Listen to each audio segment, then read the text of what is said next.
Zaman keçir, iller susur, sesler gedir, izler kalır.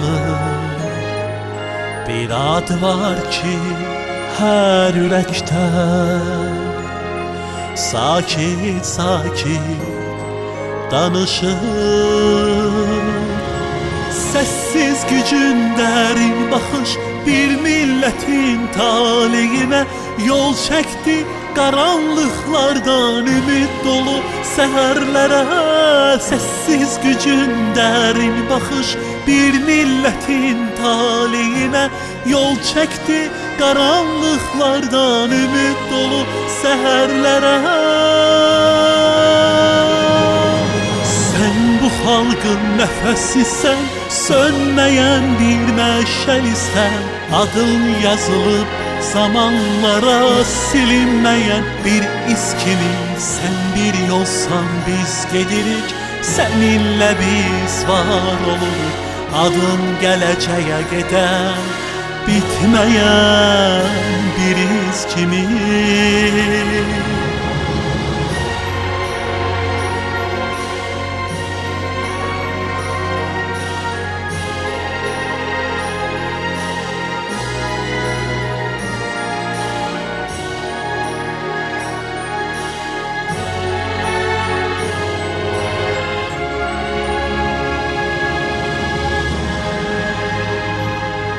Zaman geçir, iller susur, sesler gelir, izler kalır.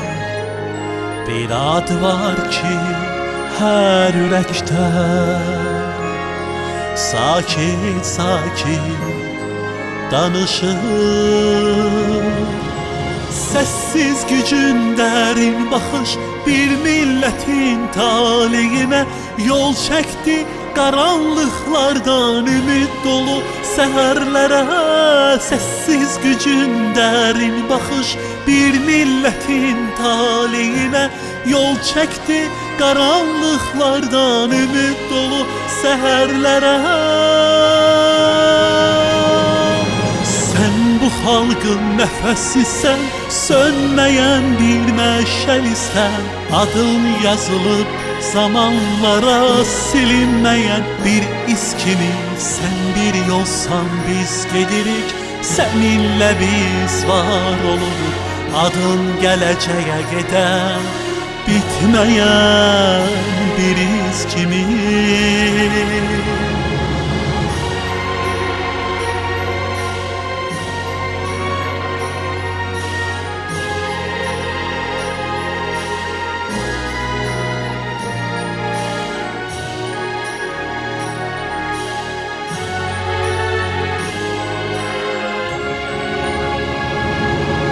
Sen bu halkın nefesisən, sönmeyen bir meşalisen.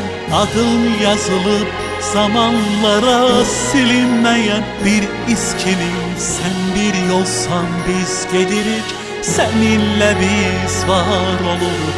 Adın geleceğe giden, bitmeyen bir iz kimi. Bir ad var ki düşmür dillerden, bir iz var ki silinmir illerden.